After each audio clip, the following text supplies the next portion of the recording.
Sois indulgent, je fais pas du rap, moi. C'est le cri d'une citoyenne française qui en a marre que son pays dérape. La France-Afrique, c'est presque inscrit dans notre constitution. 2021, comment mon bled peut en piller tant d'autres. Et on bouge pas. Je sais pas pourquoi on bouge pas. VAL0 Remix. Stop l'hypnose, refusons la France-Afrique. C'est le plus long scandale de la 5ème République. Un système usé, usé par 60 piges de pouvoir, de pillage. On veut la fin de la France-Afrique. Encore un discours humiliant sur le perron de l'Elysée. Debout devant les caméras, Macron aime se la péter. Il parle comme s'il était le chef de tous ces chefs d'État. Je veux ci, je veux ça, qui est-il pour dire ça? Je regarde autour de moi, personne choqué, je ne comprends pas. Comment s'est-on habitué à accepter tout ça? Accepter que la France décide pour tous ces peuples-là. Et nous, on tourne les yeux, on dit qu'on ne sait pas. Quand j'entends mes voisins me dire combien l'Afrique est belle, que les gens sont gentils, même avec rien dans leur gamelle. Ils kiffent ce paradis, ils vont en vacances à Noël. Mais faudrait pas copier de chez eux, débarquent ceux du Sahel. La France-Afrique, c'est pas que des magouilles économiques. C'est tout un système de pensée, c'est pas que politique. On préfère croire que l'Afrique est pauvre et famélique, que sans la France, l'Afrique n'est rien, qu'il faut sauver l'Afrique. La France-Afrique, c'est un système hors la loi, car le racisme, comme tu le sais, est puni par la loi. C'est ça la France-Afrique, un système de domination, créé il y a 60 ans pour prolonger la prédation. La France est une des premières puissances nucléaires, mais l'uranium, on n'en a pas un gramme, tu vois, c'est pas très clair. Nos phones et nos ordis, on les charge pas sans le Niger, donc je me demande ce que nos soldats au Mali sont allés faire. Au nom de la stabilité, la France envoie 8000 soldats défendre nos intérêts comme Bouygues, Total et Areva. Ça te fait quoi de savoir que chez toi y a du courant non-stop alors qu'à Niamey ça saute jamais, ça allume les spots. 2019, mes potes tchadiens m'ont raconté. Au-dessus de leur tête, l'armée française a survolé. Pour protéger des bis sur les rebelles, elle a tiré. C'est quoi cette paix civile que la France dit vouloir protéger? Et puis il y a cette arnaque du fameux franc CFA. Tu sais, j'ai vraiment honte, c'est pas joli, joli tout ça. Paraît qu'on garde 50% de leur richesse à la Banque de France, comme si c'était nos pièces. Tu sais, ces décisions ne passent jamais par l'Assemblée. La France-Afrique, c'est moche, on n'en parle pas aux députés. Ils font ça en cachette pendant qu'on regarde Hanouna. Le président plus 2-3 mecs, une vraie petite mafia. Imagine 2 secondes, on inverse les choses. En France, l'armée tchadienne viendrait cogner les gilets jaunes. Elle aurait son campement près de Toulouse ou bien de Beaune, interviendrait sur nos ronds-points pour éviter que l'Elysée tombe. Ici on gueule quand le prix de l'essence augmente. Mais d'où vient le pétrole? À ça, personne ne se le demande. Comment on finance la... Alors, bonsoir et bienvenue à votre web radio, le Réveil panafricain. Vous êtes bien sur votre émission du jour, l'Afrique aux Africains, en compagnie de moi, bien sûr, docteur Alain Morta. Nous sommes ravis de vous avoir avec nous ce soir. Donc, merci infiniment pour tous ceux qui sont déjà connectés. Je vous en prie à partager cette émission avant qu'on ne commence. Toutes nos salutations à Ousmane, bien sûr, à Anisset, à Esther, à Majou, à Rou et à tous ceux qui sont déjà connectés, partagés. Et nous allons décortiquer ensemble le thème d'aujourd'hui. C'est les Africains révoltés. Il s'agit des Africains révoltés. Et là, j'insiste là-dessus, sur ce terme, révolté, qui veut dire merde à la France. Je ne suis pas contre les Français. Je n'ai aucunement rien contre les Français. J'ai des membres de ma famille qui sont français.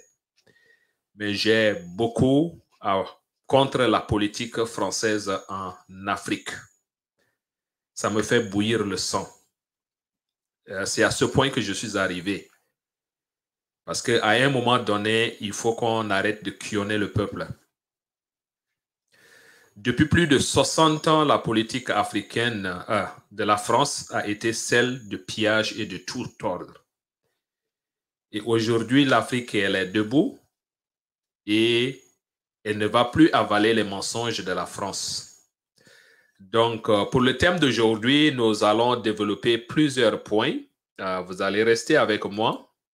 Au fur et à mesure que je vais développer le point, si vous voulez intervenir par rapport à ce point précis, vous pouvez toujours appeler. Voilà. Donc, je voudrais tout d'abord dire bon carême à tous les chrétiens du monde qui sont en carême. C'est le mois de Pâques, la célébration de la résurrection de Christ pour tous les chrétiens qui sont en carême, à bon carême. Et aussi pour nos frères musulmans qui sont en période de Ramadan. Donc, bon Ramadan aussi à tous nos frères et sœurs musulmans partout dans le monde. Que ce mois saint de ces deux grandes religions du monde, le christianisme et l'islam, qui sont en jeûne, que ce mois, que Dieu visite les cœurs, que Dieu transforme les cœurs, que Dieu touche les cœurs, afin que nous soyons, même si nous ne sommes pas tous, mais que beaucoup de nous soient du côté de la justice, afin qu'il y ait au monde, dans le monde et particulièrement en Afrique, une vie de paix et de justice pour tous. Donc, bon carême, bon Ramadan à chacun et à chacune de vous. Voilà, je voudrais aussi tout simplement remercier infiniment toute l'équipe technique qui permet qu'à chaque fois nous puissions être en direct, parce que sans eux, on ne serait pas aussi à mesure d'être en direct. Donc, toutes nos reconnaissances à l'équipe technique pour tout le travail invisible qu'ils sont en train de faire. Ce ne sont pas des visages que vous voyez, mais c'est grâce à eux que nous autres, on a ce privilège-là de faire les directs. Donc, toutes nos reconnaissances à notre équipe technique pour tout le travail qu'ils sont en train de faire. Je voudrais aussi dire que l'Afrique francophone est malade. Et il faut reconnaître cela. L'Afrique francophone est malade, elle est très malade. Et pendant plus de 60 ans, on ne fait que faire des faux diagnostics. Pendant plus de 60 ans, on ne fait que traiter des symptômes au lieu de chercher à traiter la cause de la maladie. L'Afrique francophone porte beaucoup de maladies en elle. La dynastie, c'est l'une des maladies de l'Afrique francophone. La corruption, c'est l'une des maladies de l'Afrique francophone. La mauvaise gouvernance, c'est l'une des maladies de l'Afrique francophone. Les fausses élections, c'est l'une des maladies de l'Afrique francophone. Le népotisme, c'est l'une des maladies de l'Afrique francophone.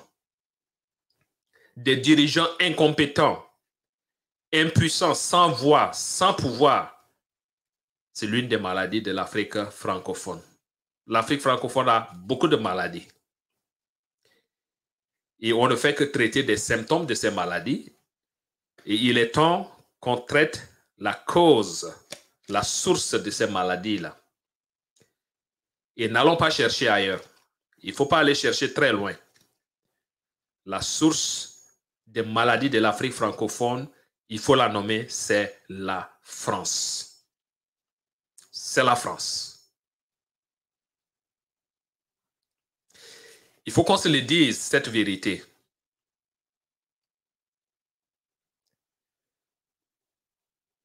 Voilà pourquoi nous voulons faire cette émission aujourd'hui et parler sérieusement de ces choses-là. Vous voyez, la pure des dictatures a commencé avec la mise en place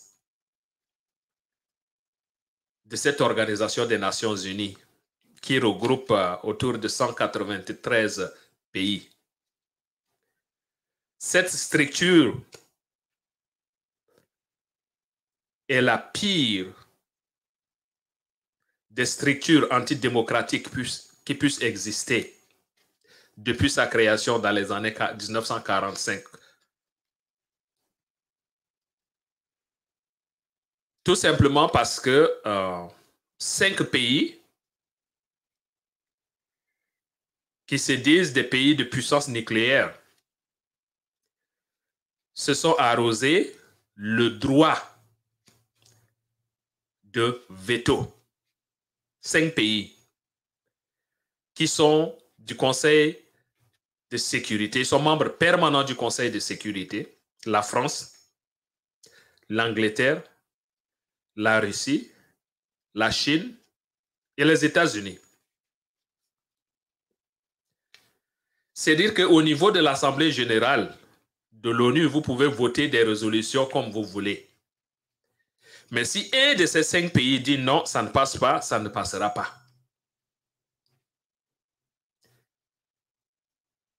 Donc, sur les 193 pays-là, les gens peuvent se réunir et à l'unanimité dire oui, nous sommes pour telle résolution, mais un de ces 5 pays se lève et se dit non, non, non, je suis contre, la résolution ne passera pas.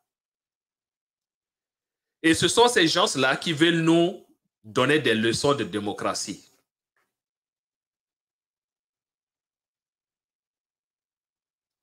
Ils ont voulu prendre le monde entier dans leurs mains. Ils veulent contrôler le monde. Et ils se sont donné tous les pouvoirs.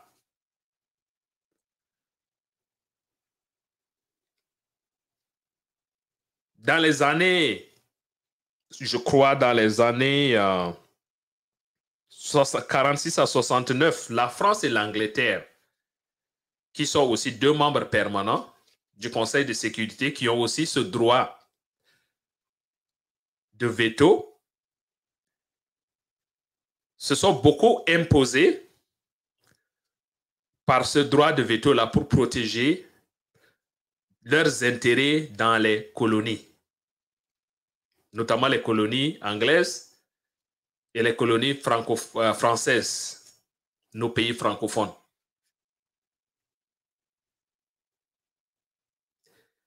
Et on veut nous enseigner la démocratie.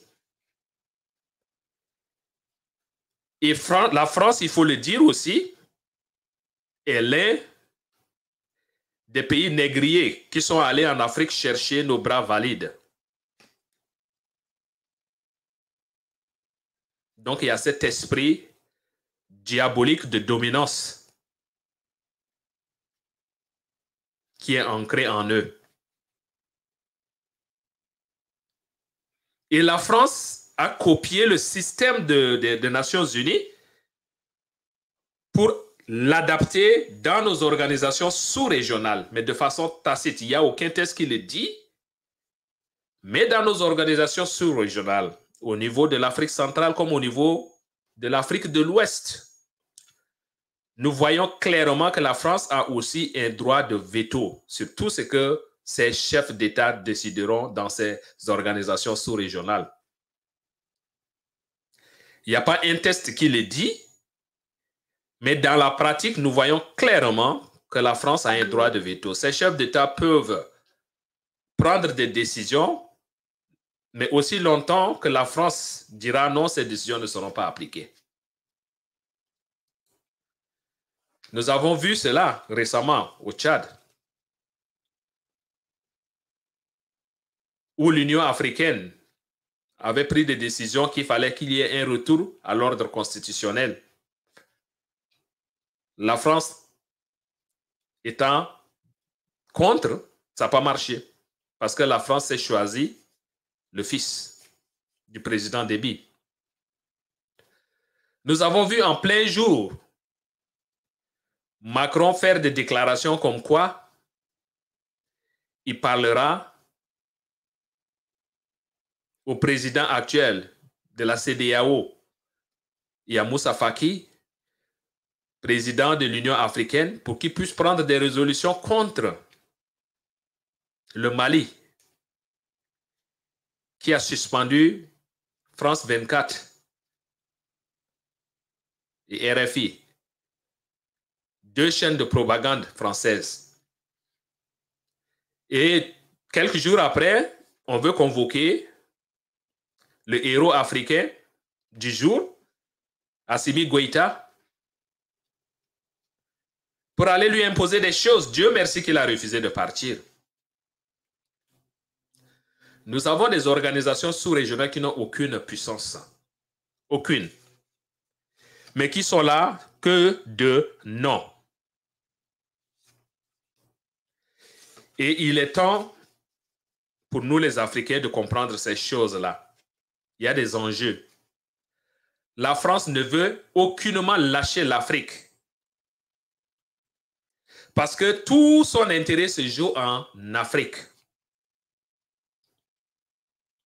L'Afrique est un énorme marché. Plus de 1 milliard 370 millions de personnes en Afrique. Et la grande majorité est jeune. Un marché plein de potentialités en Afrique. Après, l'Asie, c'est le continent qui a le plus de nombre de personnes.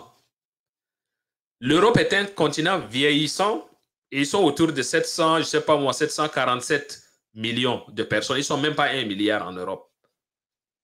Et plein de vieux déjà en Europe. Donc, il n'y a pas vraiment de l'avenir en ce qui concerne le marché pour les Européens. Voilà pourquoi des pays comme la France ne veulent pas lâcher l'Afrique. En Asie, la concurrence est rude. Parce que beaucoup de pays asiatiques sont aussi des puissances industrielles. La Chine, bien sûr. Le Japon. La Corée du Sud. Tous ces pays-là produisent. Donc, il y a de la concurrence d'abord en Asie. Ça fait que quand la France vient, les Européens arrivent, ça devient plus compliqué. Ce n'est pas la même situation en Afrique. Quand ils viennent en Afrique, c'est peut-être à peine le Nigeria, l'Afrique du Sud, qui font un peu le poids parce qu'ils produisent. Mais la plupart des pays africains sont des pays consommateurs. Donc la France fait tout pour mettre la pression, placer des bénis oui-oui à la tête de nos nations et pouvoir maintenir les choses à son profit. Donc il y a un enjeu économique qui est là. Pourquoi la France ne veut pas lâcher l'Afrique, qui est un énorme marché pour elle. Plein de jeunes en Afrique. Plus de la moitié ont moins de 40 ans. La classe moyenne va grandissante en Afrique. Donc, il y a de quoi à s'accrocher à ce marché-là. Et nous, Africains, nous devons comprendre ces choses. Pourquoi est-ce que la France, tout le temps, s'intéresse à l'Afrique, précisément aux pays francophones? Il y a eu d'autres colonisateurs, les Anglais, les Portugais, Danemark, qui a colonisé les Pays-Bas. Mais pourquoi est-ce que c'est seulement en Afrique francophone qu'on voit tout le temps des agissements des leaders français? Parce que tout leur futur se joue là, en Afrique francophone. Et nous devons comprendre cela. Ils ne nous feront pas cadeau. Et ça, il faut qu'on se le dise. Nous devons nous battre. Il y a des choses qui ne se cachent pas. Cela m'amène au deuxième point que je veux développer. Et j'intitule ce deuxième point, le prix Nobel de la médiocrité se trouve en Afrique francophone. Dieu merci qu'il y a des données statistiques qui sont là, qu'on peut regarder pour voir.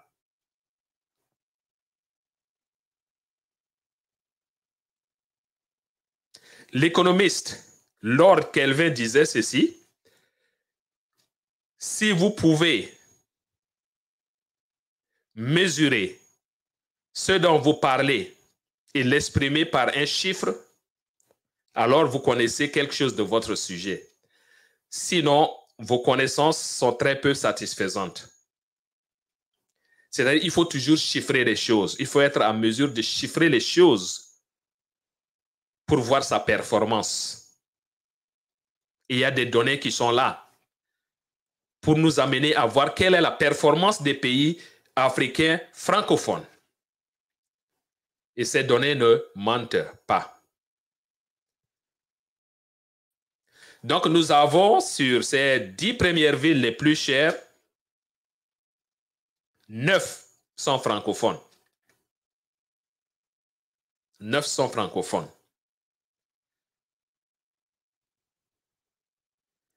Et quand vous regardez un peu le pouvoir d'achat des populations dans ces villes-là, c'est parmi les plus bas au monde. Mais le coût de vie est le plus élevé.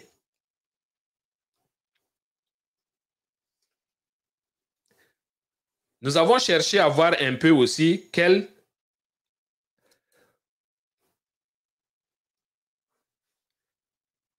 les puissances économiques en Afrique.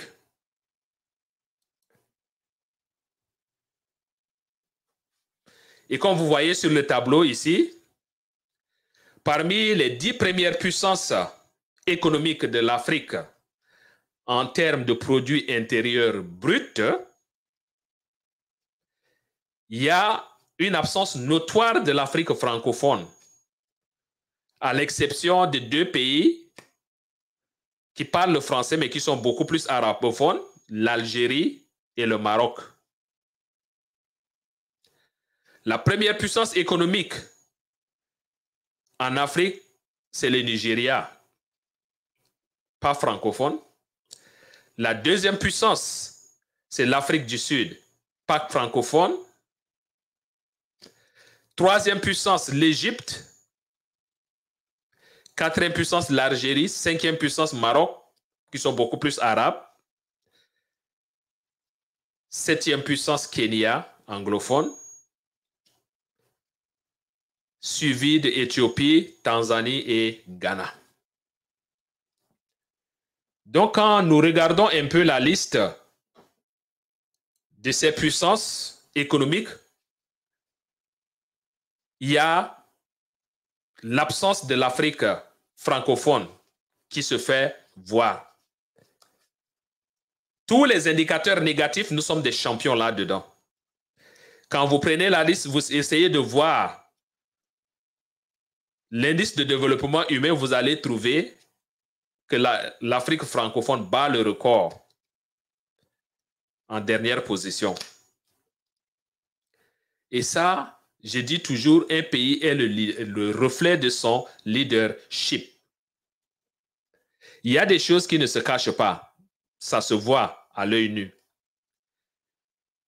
Voilà pourquoi j'ai dit que l'Afrique francophone,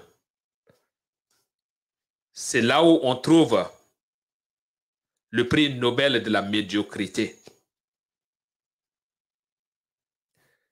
Tout indicateur négatif, vous cherchez en Afrique francophone, vous allez le trouver. Et qui paye le prix de tout ça? La population africaine. Mais cela ne touche pas en réalité nos leaders qui vivent comme un poisson dans l'eau et qui ne se rendent pas compte de la souffrance de leur peuple. Mais les indicateurs économiques sont là pour nous dire combien le peuple africain, surtout en Afrique francophone, souffre. Alors que l'Afrique est le continent le plus riche au monde. Nous avons le sol le plus riche au monde. Mais c'est le continent le plus pauvre, le reflet de son leadership. Les autres peut-être sont plus intelligents que nous, ils viennent chez nous et pillent nos ressources pour aller créer le bien-être à leur population. Ils ferment les yeux sur leurs valeurs. Ils ferment les yeux sur les bavures aussi longtemps que cela les profite. Parce que eux, ils ont des comptes à rendre à leur peuple qui les ont placés au pouvoir.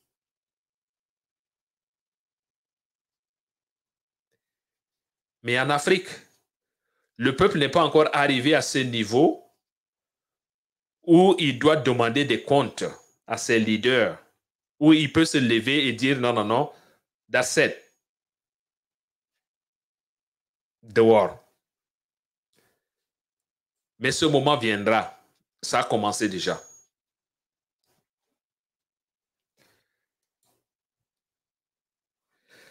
La démocratie que la France essaie de nous vendre en Afrique francophone, c'est une démocratie illusoire. Une démocratie vraiment illusoire. Déjà, ces Occidentaux ne sont pas des vrais démocrates. Quant à regarder seulement le fonctionnement même de l'ONU qu'ils ont mis en place, où peu importe la voix de la majorité, un des pays qui est membre du Conseil permanent de sécurité peut se lever et utiliser son droit de veto pour tout bloquer.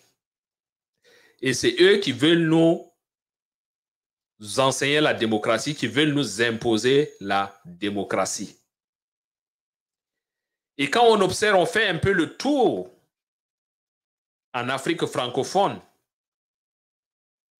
on voit toujours la main de la France derrière cette démocratie illusoire que la France essaye de nous vendre. Prenez un pays comme le Cameroun, avec Paul Biya qui est resté président depuis plus de 30 ans, je crois, qui a un âge avancé, il a plus de 80 ans, je crois. On organise des élections où on connaît déjà les résultats d'avance. Mais on le fait quand même, on gaspille de l'argent du pays qui aurait pu être utilisé à la construction des écoles, au bitumage des voies, construction des hôpitaux, non. On dit à élection, on connaît même déjà le résultat, mais on organise quand même les élections avec la bénédiction de cette fameuse France. Un même président au Cameroun, pendant toutes ces années, plusieurs élections, chose qui ne se fait pas en France. Mais que cette France-là cautionne aussi longtemps que la personne fera son jeu. La même chose au Congo, Brazzaville, avec Denis Sassou Nguesso. Comment peut-on parler d'une démocratie sans alternance au pouvoir? La même personne, les 2 mandats réunis, c'est plus de 30 ans aussi.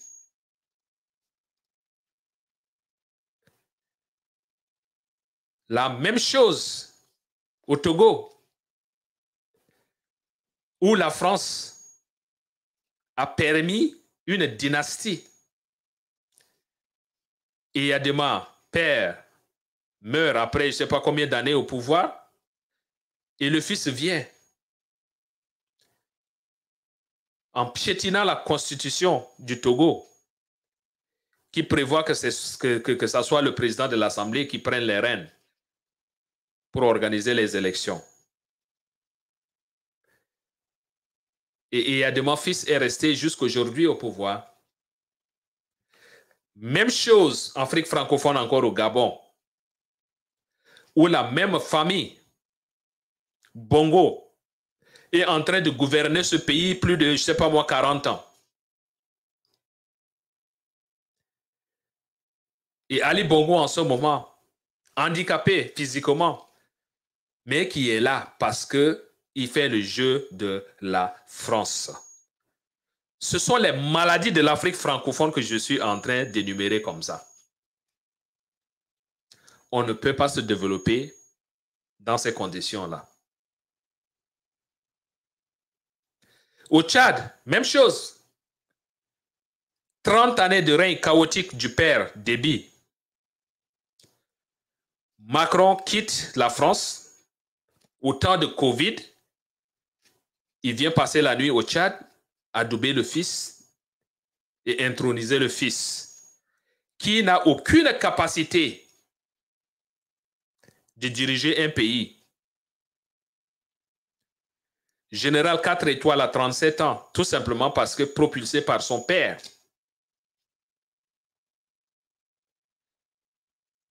Et il devient général. 5 étoiles maintenant, président de la République, qui assure la transition. Au mépris de nos tests, de nos constitutions. Maladie française en Afrique francophone. On nous vend une démocratie illusoire.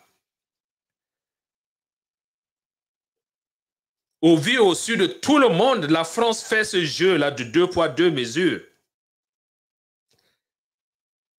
Quand elle a décidé de finir avec Hissène Habré, elle a ignoré les tests, les accords de défense. Et dire à Hissène Habré que c'était une affaire tchado-tchadienne.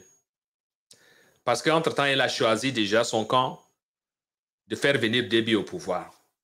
Donc l'accord, le fameux accord n'a pas été activé. Affaire tchado-tchadienne. Et elle a soutenu militairement Déby pour chasser Hissène Habré. Et cette même France-là, qui disait au temps de Habré que c'est une affaire tchado-tchadienne, retourne sa veste et intervient maintenant militairement quand les rebelles veulent chasser son homme Déby au pouvoir.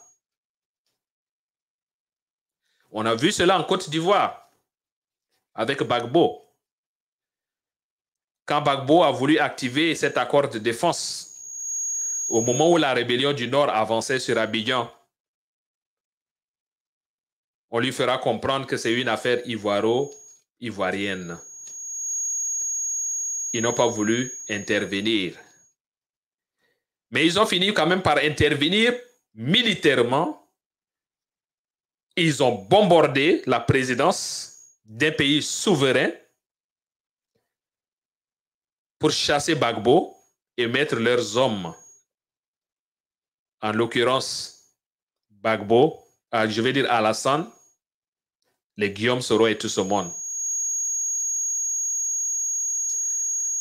Aujourd'hui, on voit clairement au travers des comportements de Alassane Dramane Ouattara, qui est un défenseur farouche des intérêts français en Afrique, que c'est pour cette raison qu'ils ont tout fait pour le mettre là.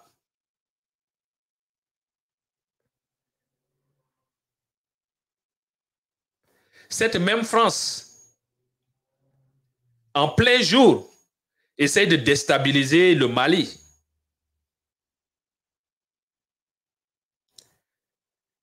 Elle se fait plus malien que les Maliens eux-mêmes. Elle se préoccupe plus des situations des Maliens que les Maliens eux-mêmes. Non, mais nous ne sommes pas des fous, nous ne sommes pas des bêtes. Arrêtons ces choses-là. L'époque où vous avez séduit nos ancêtres avec des pacotilles, des pourritures, pour dire que vous avez acheté des blavarides pour les amener chez vous en Europe, là, cette époque-là, elle est révolue. L'Afrique du 21e siècle, là, des choses pareilles ne passeront plus. La France se bat comme il n'y en a pas. La France de Macron. Pour imposer une élection au Mali. Parce que les autorités actuelles ne font pas son affaire.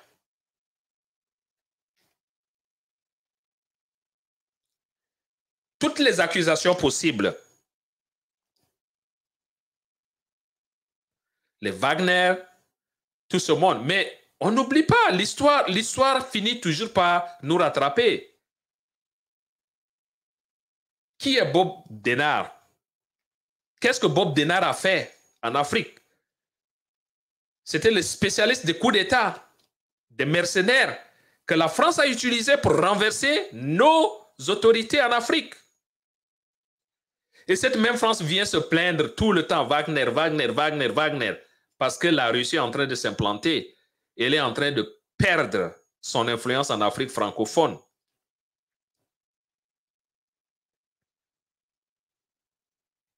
Pourquoi est-ce que organiser une élection préoccupe tant la France de Macron que la situation des Français eux-mêmes? Pourquoi?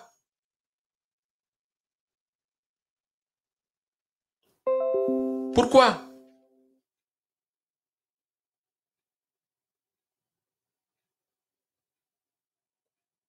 Les autorités maliennes resteront et organiseront les élections au moment où elles-mêmes elles vont décider. Vous voyez un peu le contraste de la position française vis-à-vis du Mali et du Tchad.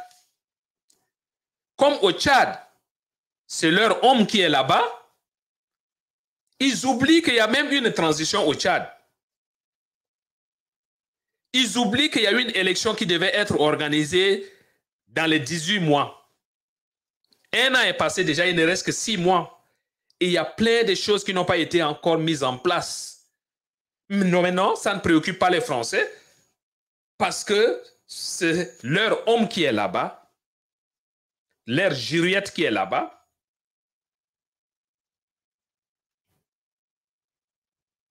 Donc là-bas, ce n'est pas un problème. Il n'a qu'à prendre le temps qu'il veut. Qu'il organise les élections dans les 18 mois ou pas, ce n'est pas son problème. Pourquoi est-ce que la France n'a pas aidé les organisations comme les Wakitama, les transformateurs, le parti de Yaya Dilo et tout ce monde-là qui sont en train d'insister pendant des mois pour qu'il y ait un accord, un écrit, un décret clairement qui stipule clairement que les gestionnaires de la transition ne seront pas candidats.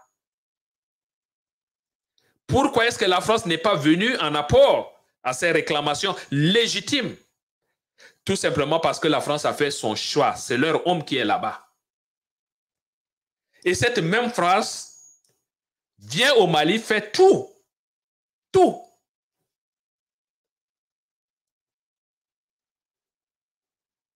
pour qu'il y ait des élections parce qu'ils ont déjà choisi leur candidat et ils vont mettre tout le paquet pour que ce candidat passe par des trucages. Comme ça, une fois installés, ils vont respirer. Leur homme est là. Mais ça ne passera pas.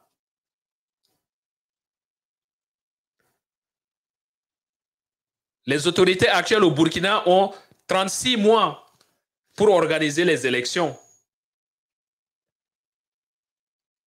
La CEDEAO n'a pas dit grand-chose par rapport à cela. La France, ce n'est pas son problème.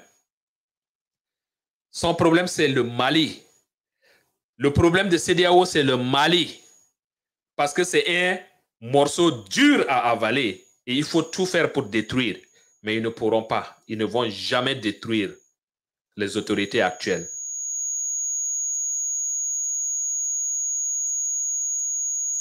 Cette histoire de fausse démocratie, cette histoire de démocratie à la tête du client, c'est fini. On ne peut pas parler de démocratie sans alternance. Il n'y a pas eu alternance au Cameroun pendant plus de 30 ans. Même personne. Il n'y a pas eu alternance au Congo pendant plus de 20 ans. Même personne. Il n'y a pas eu alternance au Tchad pendant plus de 30 ans. Même famille. Il n'y a pas eu l'alternance au Gabon. Plus de 40 ans. Même famille. Au Togo, plus de 40 ans, même famille. C'est fini cette histoire de démocratie à la tête du client. Quand ça vous arrange, vous les Français, vous êtes derrière. Même si cela va à l'encontre de vos intérêts, de vos valeurs, vous êtes derrière parce que ça protège vos intérêts. Il faut que ça finisse. Cette démocratie illusoire en Afrique francophone, nous n'en voulons pas.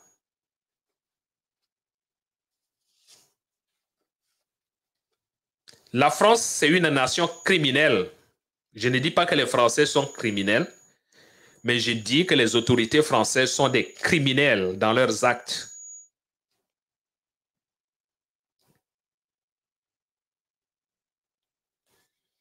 Allez-y seulement dans les musées en France. Ils ont pillé nos objets qui sont allés exposer dans leur musée là-bas. Se faire de l'argent, les droits d'entrée payants. Pendant toutes ces années-là que nos objets pillés sont restés dans leur musée, ça fait des milliards au trésor public français. Ils n'avaient pas acheté ça, ces objets. Et comme disait un activiste, que c'était des trucs de fétiche et tout ça, mais pourquoi alors qu'on expose cela dans leur musée et ils se font de l'argent avec? C'est des pilleurs, des voleurs. Et en plein jour, ils ont restitué une partie au Bénin, mais ce n'est pas suffisant. Nous voulons que tous nos objets qui sont dans vos musées là soient rapatriés en Afrique et que vous arriviez aussi à dédommager les Africains par rapport à cela. Parce que vous êtes des voleurs. Des voleurs. Les autorités françaises sont des voleurs, des criminels, je le dis. Et elles sont toutes pareilles. Il y aura des élections, demain, il semblerait. Mais pour moi, c'est comme blanc, bonnet, bonnet, blanc. Il y a beaucoup de gens qui appellent à voter Mélenchon pour barrer la route à Macron.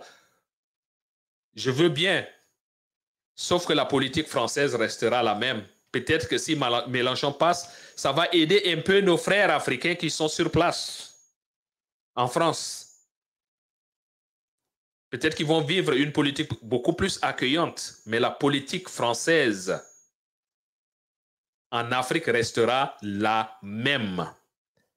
Celle de piller l'Afrique, celle de placer des incompétents, celle de soutenir les dictateurs.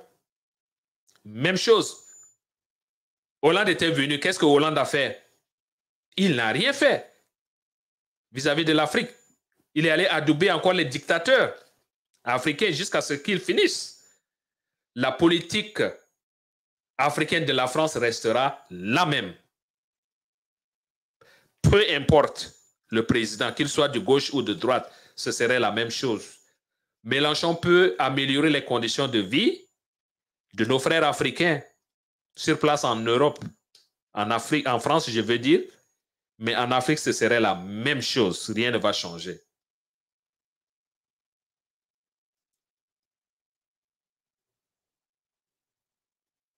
Un pays criminel, la France. L'utilisation de nos francs CFA, c'est du vol en plein jour qui continue. La France ne peut rien faire sans l'Afrique. Sans l'Afrique, la France va être parmi les, peut-être les 20e puissances de ce monde, pas 6e actuelle.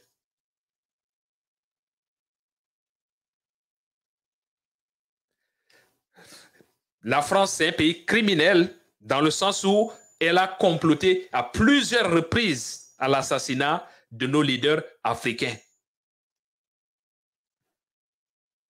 Plusieurs de nos leaders africains ont été assassinés par la complicité de la France en utilisant malheureusement nos propres frères traîtres.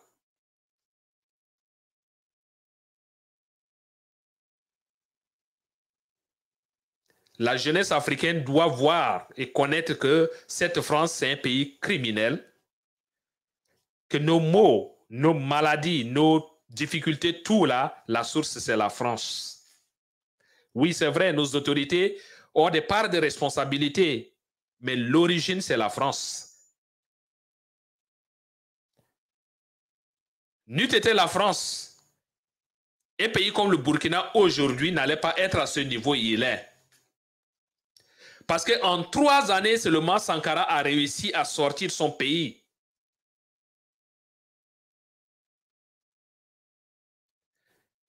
de la dépendance à l'autosuffisance alimentaire. Les braves valides burkinabés. Ils ont construit des chemins de route. Ils ont construit des logements. Ils ont beaucoup fait des choses en 3 années. Imaginez un peu où serait le Burkina aujourd'hui si quelqu'un comme Thomas Sankara était toujours en vie.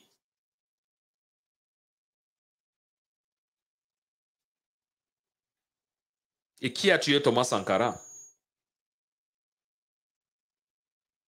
Blaise Compaoré, avec la complicité de la France, de Mitterrand.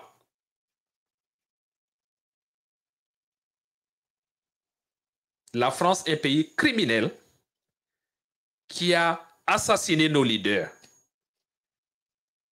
Tous ces leaders qui veulent vraiment faire quelque chose pour l'Afrique, la France a comploté à les éliminer. La liste, elle est longue. Une longue liste. Sylvianus Olympio du Togo, tué par la complicité de la France. John Aguiyi Ironsi, président de la République du Nigeria, tué par la complicité de la France. Ngarta Tomalmbaye, William Richard Torbel du Libéria, Hamid Abdallah de la République de Comores. La liste est longue. Des chefs d'État assassinés par la complicité de la France. Cette même France a créé des fausses monnaies pour envahir le marché guinéen et faire tomber Sékou Touré, qui leur faisait face. Si ce n'est pas un pays criminel, si ce n'est pas du voyoutisme, c'est quoi? La jeunesse africaine doit connaître ces choses-là.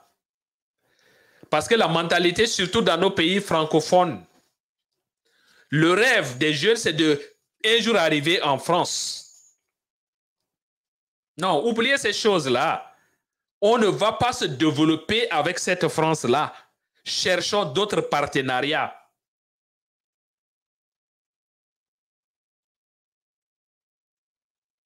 Nos aînés, à l'époque, quand ils nous enseignaient à l'université, quand il y a des choses qui n'ont rien à voir avec la France, ils vont tout faire pour parler de la France, tout simplement parce qu'ils étaient en France. Ce mythe-là, c'est fini, là.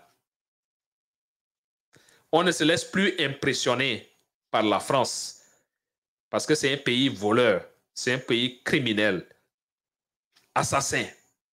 Je ne dis pas que ce sont les Français, mais je parle de la France et de ses leaders.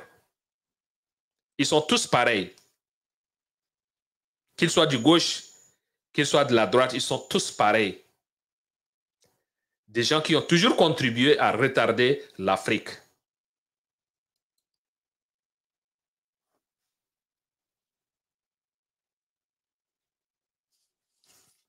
La France était un ami des dictateurs africains. La France n'a jamais été l'ami des peuples africains. Non. Aujourd'hui, au Tchad, la France a un ami qui est une famille, la famille Déby. L'ambassadeur de la France actuelle à N'Djamena au Tchad connaît très bien que la grande majorité des Tchadiens sont fatigués et n'aiment pas le système en place depuis plus de 30 ans. Macron le sait très bien, mais ils ont choisi d'être du côté des dictateurs, d'une famille, d'un clan, au détriment de 99% de la population.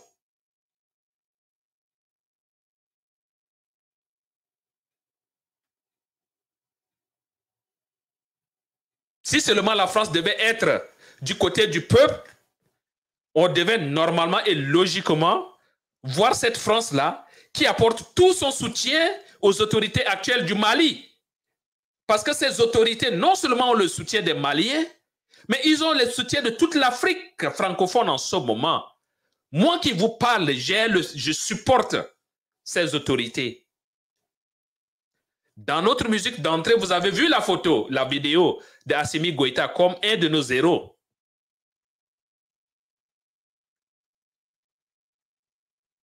Maintenant, la France est contre ces autorités-là, malgré le support de la population malienne, malgré le support de la population africaine. La France est contre ces autorités-là. Et elle cherche des poux sur des têtes rasées. Elle amène des raisons qui ne tiennent même pas debout. Et elle se contredit elle-même sans se rendre compte. Parce que tout se dit aujourd'hui là au grand jour. Sur les réseaux sociaux, nous voyons tout. Il n'y a rien qui se cache aujourd'hui. Quand ils font une déclaration quelque part, cette déclaration les rattrape quand ils viennent pour dire le contraire ailleurs. Ça les rattrape.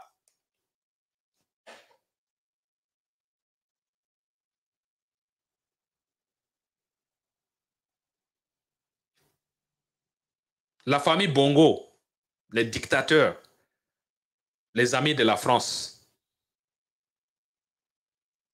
La famille Nguesso, dictateur, famille, ami de la France. Paul Biya, dictateur, ami de la France. La France n'a jamais été amie du peuple.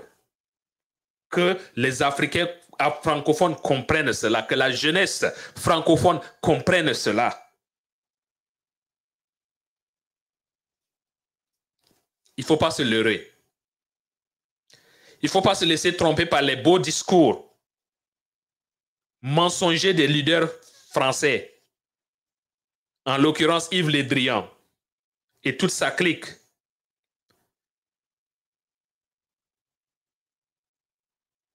On veut faire croire aux Africains qu'il y a eu une junte au Mali, qu'il y a un gouvernement illégitime issu de 2 coups d'État au Mali.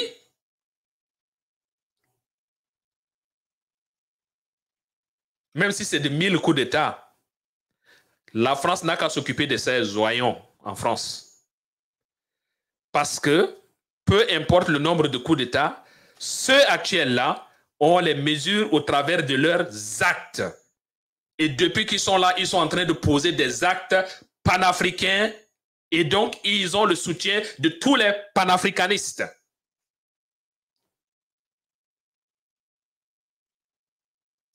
Vous voyez, on n'est pas aussi excité derrière les autorités burkinabées actuelles parce qu'on ne les a pas encore vus à l'œuvre poser des actes panafricanistes qui méritent le soutien des Africains.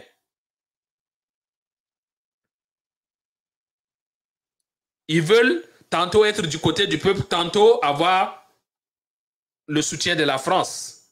Ça ne marchera pas. De nos jours, il faut savoir choisir son camp.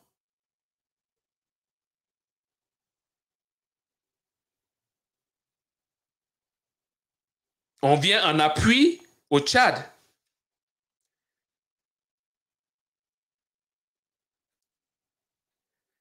On n'appelle pas les leaders tchadiens en ce moment des juntes. On ne dit pas qu'ils sont illégitimes. Alors que ce sont les vrais illégitimes là même au Tchad, que nous avons au Tchad. Non seulement ils ont piétiné nos textes, nos constitutions, mais ils n'ont pas le support de la grande majorité des Tchadiens.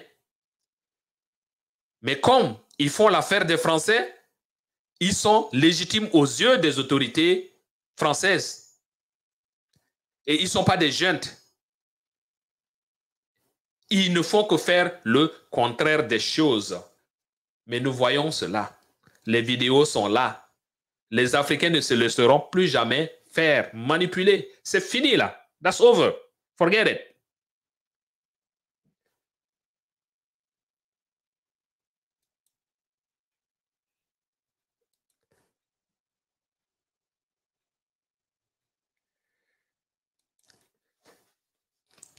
Le peuple africain vaincra.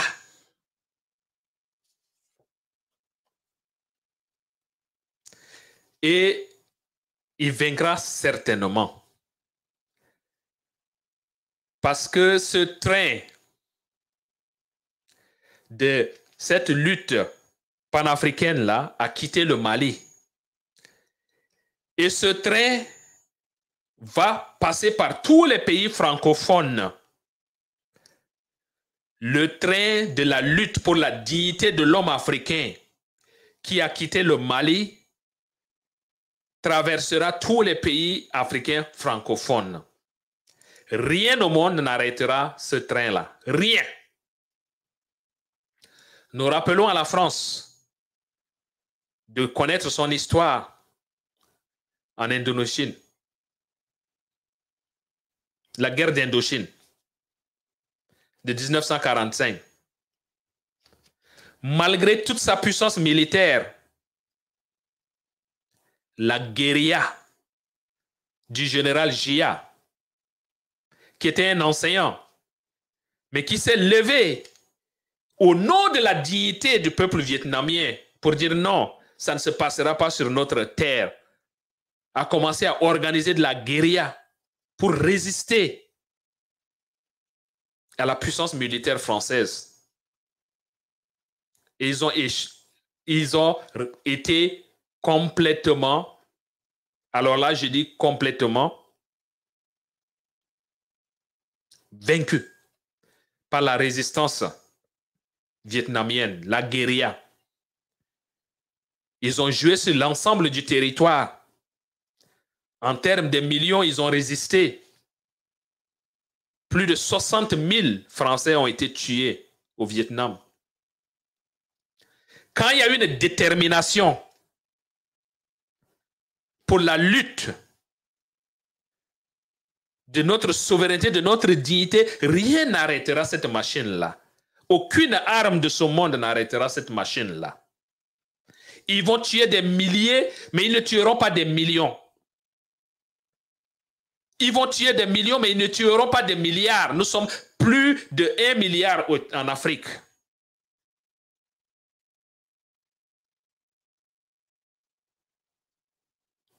Nous disons tout simplement à la France que nous sommes arrivés au stade des Vietnamiens en ce moment. Ce combat-là, qui vient de commencer au Mali, ça continuera dans toute l'Afrique francophone. Peu importe vos bases militaires, ça ne vous servira à rien quand ce peuple se mettra debout.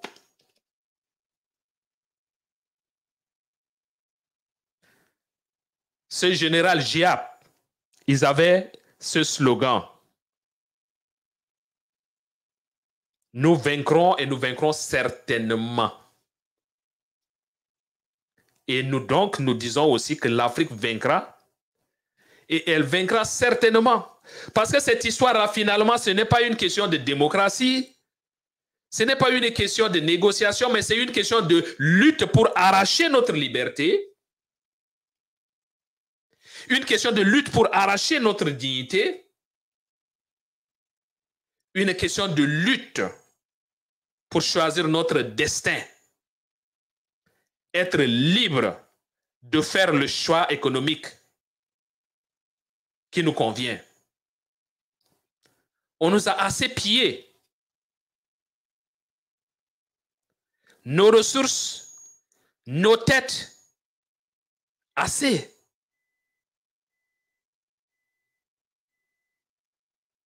C'est des gens qui ont ça dans le sang. Depuis la traite négrière, ils ont quitté leur Europe. Nos parents étaient tranquilles chez eux. Tranquilles. Et ils sont allés les chercher. Ils les ont ramenés en Europe. Ils les ont vendus, ils les ont exploités. Des milliers sont morts. Et aujourd'hui, en Europe, on dit, ah, il y a beaucoup d'immigrés. Mais qui est allé chercher ces immigrés-là si vous étiez resté en Europe? Ils ne sont pas allés à votre rencontre. Vous êtes allés les chercher.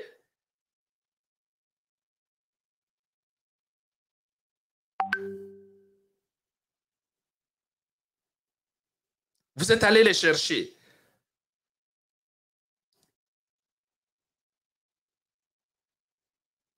Ce peuple africain vaincra.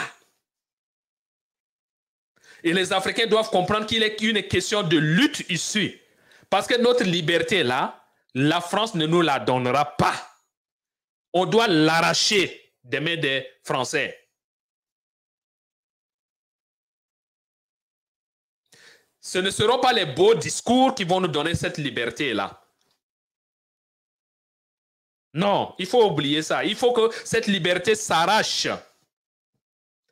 Et pour cela, nous avons besoin des vrais leaders en Afrique. Nous avons besoin d'une jeunesse dynamique, conscientisée, mobilisée.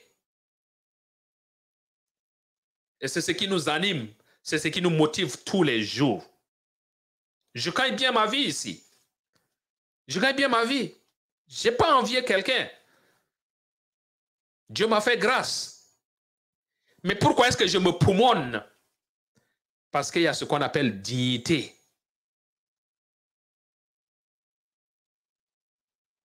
Et je vois mon peuple africain souffrir. Tout simplement parce qu'il y a un petit pays appelé la France qui ne veut pas lâcher. Tout simplement parce qu'il y a un petit pays appelé la France qui s'accroche, qui pille, qui nous impose des présidents bénis, oui, oui. Non, il faut que ça arrête. Il faut que ça arrête. On ne peut pas continuer à accepter ces choses-là. Pas au XXIe siècle. Non.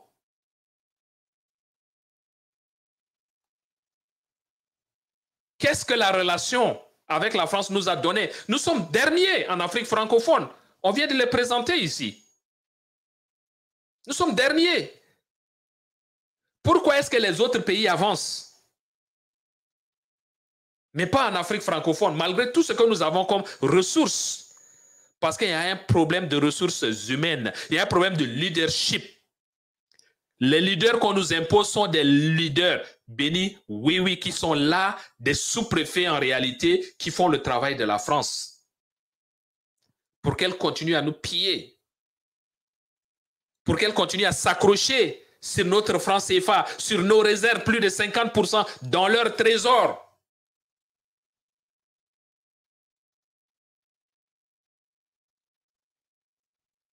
Le peuple africain vaincra.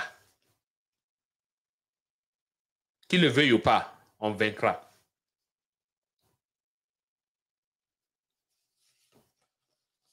Nous sommes arrivés à un moment où l'Afrique doit s'inspirer de l'exemple vietnamien.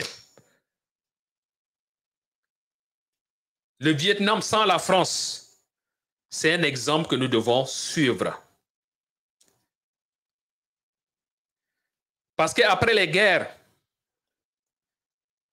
ils ont décidé de chasser les bases militaires françaises de chez eux.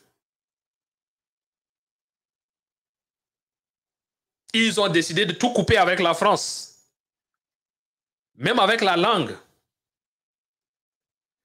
Aujourd'hui, en Asie, le Vietnam a pour grand ami les Américains.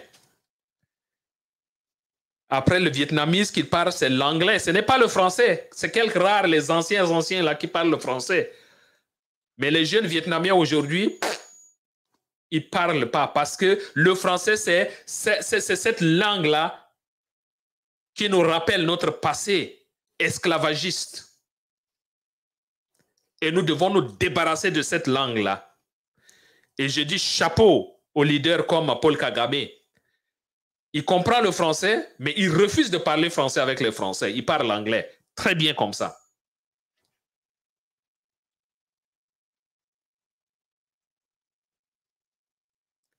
Nous devons finir avec cette langue.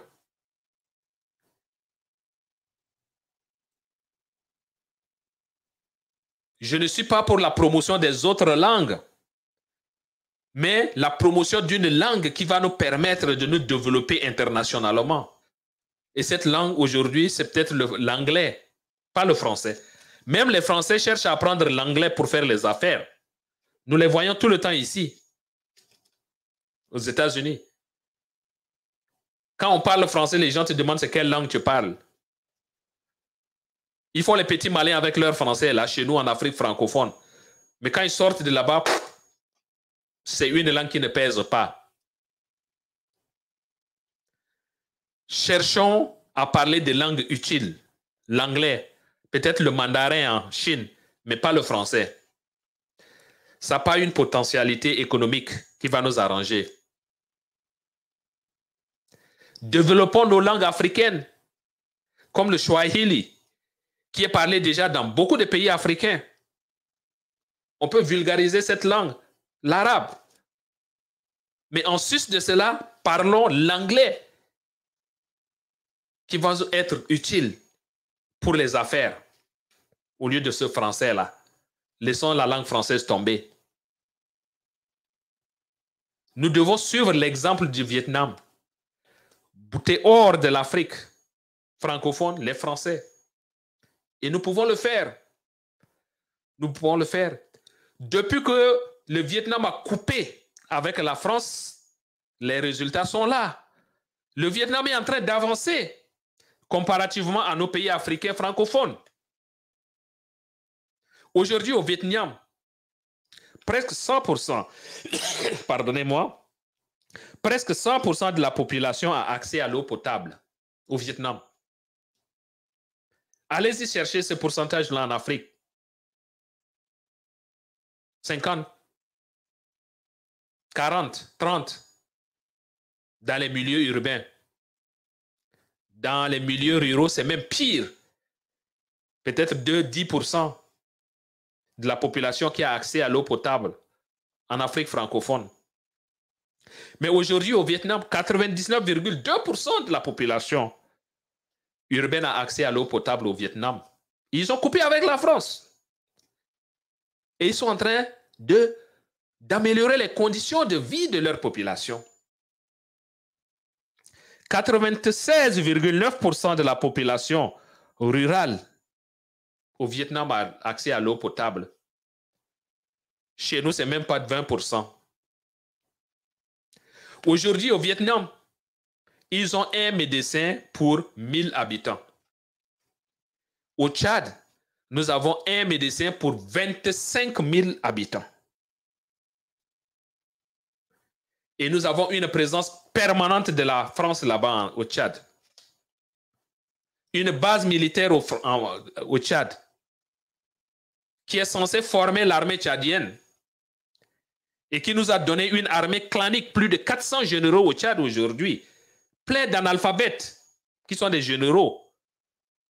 C'est ça le reflet de ce que la relation avec la France nous a donné au Tchad. Ce n'est pas seulement au Tchad, un peu partout en Afrique, c'est la même chose.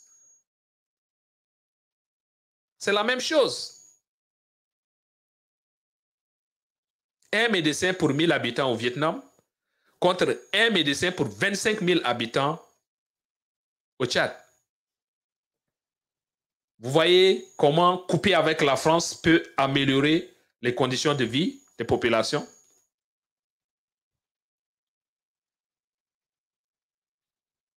« 98,7% de la population urbaine a accès aux soins modernes au Vietnam.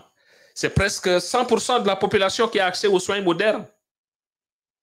Chose que nous ne trouvons pas chez nous en Afrique francophone.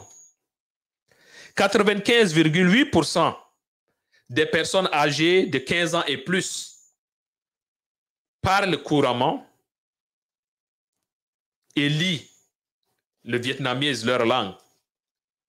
Mais au Tchad, nous avons 22% de la population âgée de 15 ans qui peut lire et écrire. Vous voyez la différence? Et nous avons des organisations comme les centres culturels français. Nous avons toutes ces conneries-là qui sont là en réalité des espions, des antennes de la France. Débarrassons-nous de ces gens-là.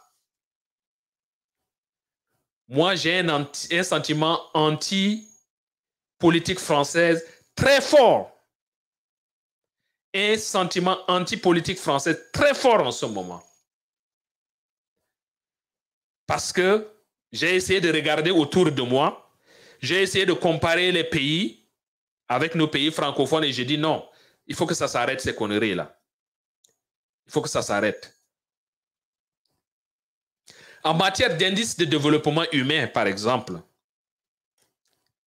qui en réalité mesure le pouvoir économique de nos citoyens,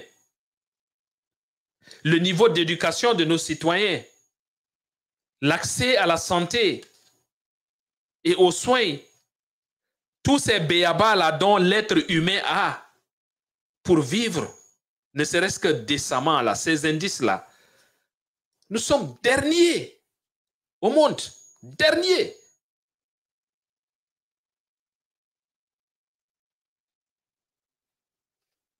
Le Vietnam, ils sont 117e sur 189. Au Tchad, nous sommes 187e sur 189.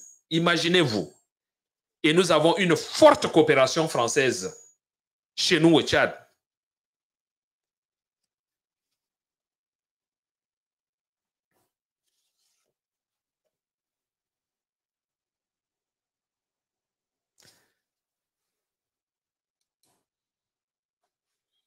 Il est clair, et alors très clair, pour nous, ici au niveau du réveil panafricain, que nous devons couper IAM, comme disent nos parents de l'Afrique de l'Ouest, avec la France.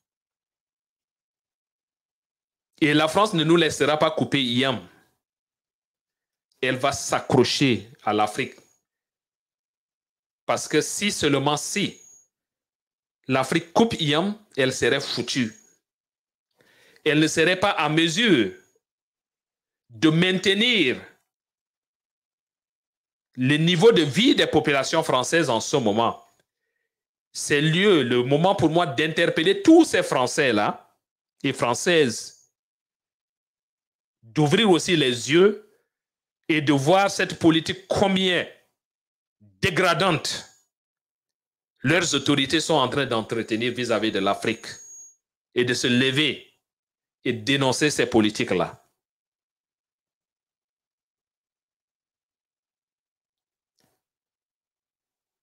Parce que ces autorités font tout. Il y a plein de choses qui font que les Français ne sont pas au courant. Voilà pourquoi, peu importe celui qui est au pouvoir, qu'il s'assoit du gauche ou de droite, ils font les mêmes conneries, les mêmes bêtises vis-à-vis de l'Afrique francophone. Parce que c'est ça là qui les maintient. Un pays comme le Niger avec l'uranium, tout, ils n'ont pas d'électricité.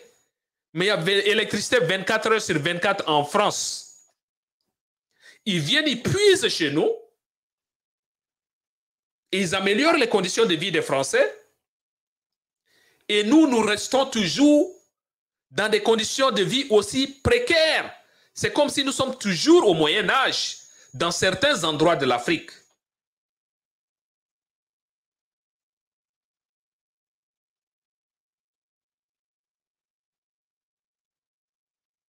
Nous devons finir avec ces choses.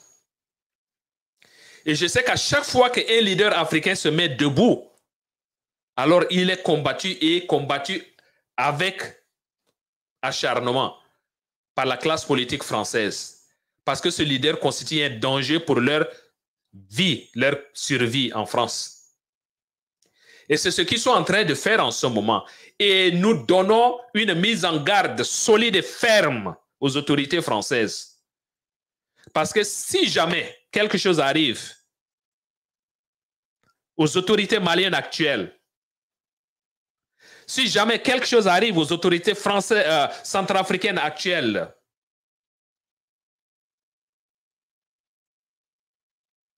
l'Afrique se mettra debout. Et la riposte va se faire en termes de millions des humains qui vont attaquer les intérêts français en Afrique. Et l'armée française ne pourra plus rien faire.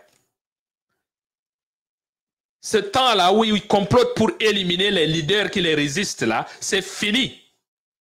C'est une mise en garde solide envers des autorités françaises en ce moment.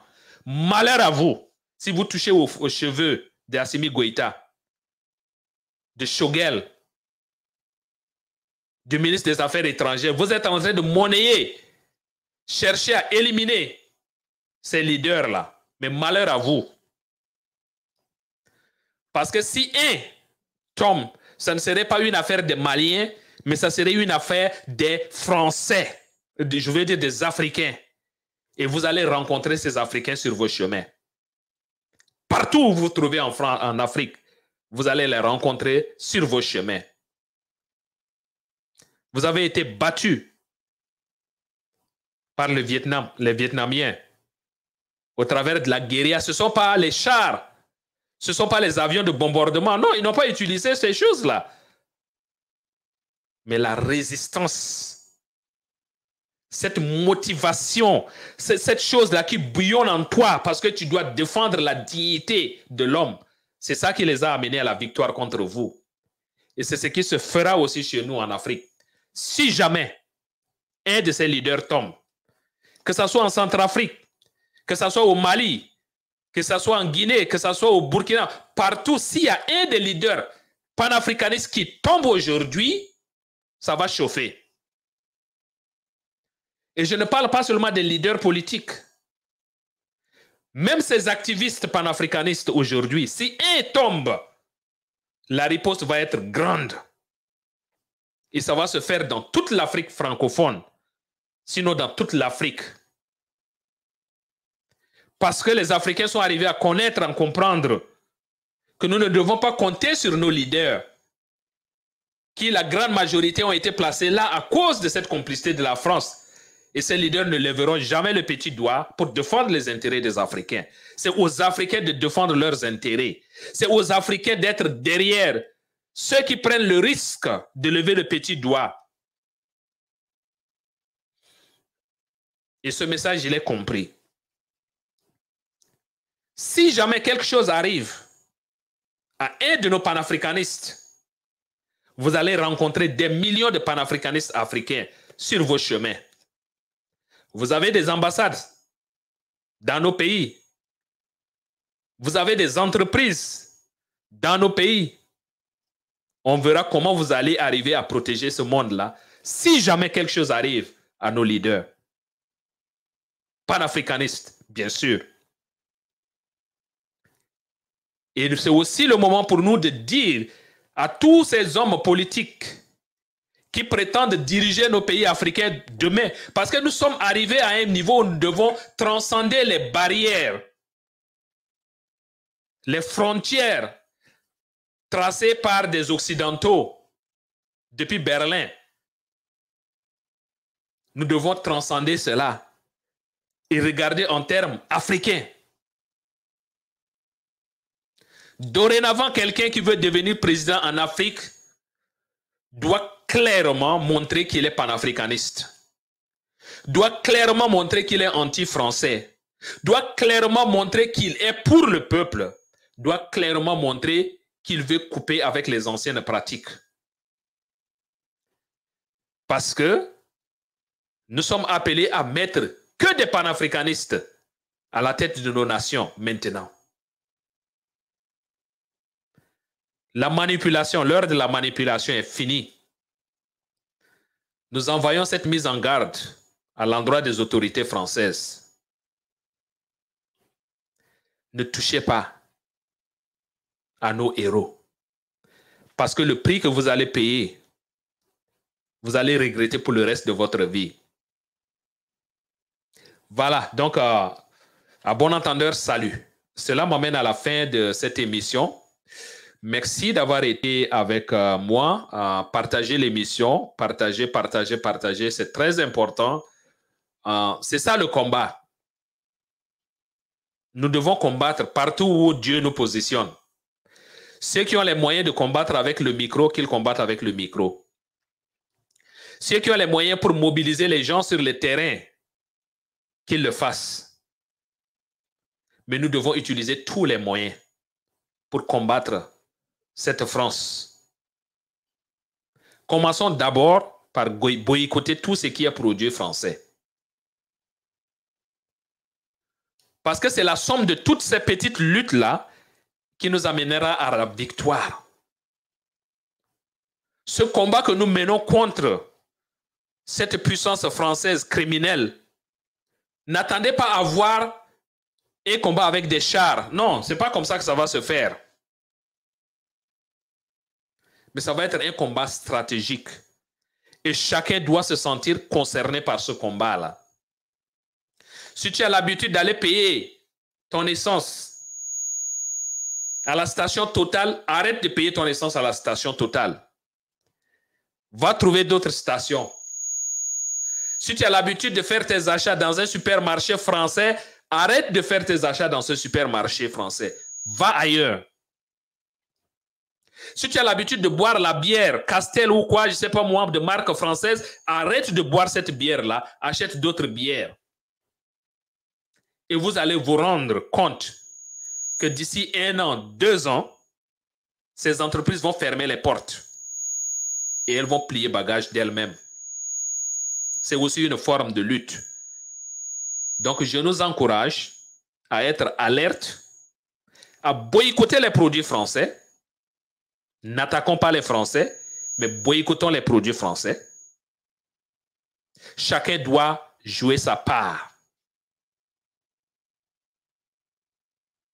À bon entendeur, salut. Donc, je vous retrouve le lundi avec l'émission de Dr Jean-Claude Djereké qui va se passer lundi à 12h30. Donc, cette émission de Dr Djereké, c'est l'histoire des héros et héroïnes africains, je veux dire. Donc, le parcours de nos héros et héroïnes africains. Et ce lundi, Dr Djereké va nous entretenir sur le parcours d'un grand homme historien burkinabé, Joseph Kizerbo. Donc, je nous invite à venir nombreux le lundi qui vient à 12h30 des États-Unis, soit 17h30 d'Afrique centrale pour cette émission très importante. Toutes les luttes, toutes les formes de lutte vont nous amener à cette victoire. Comme le Vietnam est arrivé au bout des Français. Leur motto était « Nous vaincrons certainement ». Et je l'ai dit aussi, les Africains vaincront certainement. Donc, bon week-end à tout le monde et on se retrouve lundi avec Dr Djereké. Que Dieu vous bénisse, que Dieu bénisse l'Afrique. Merci beaucoup.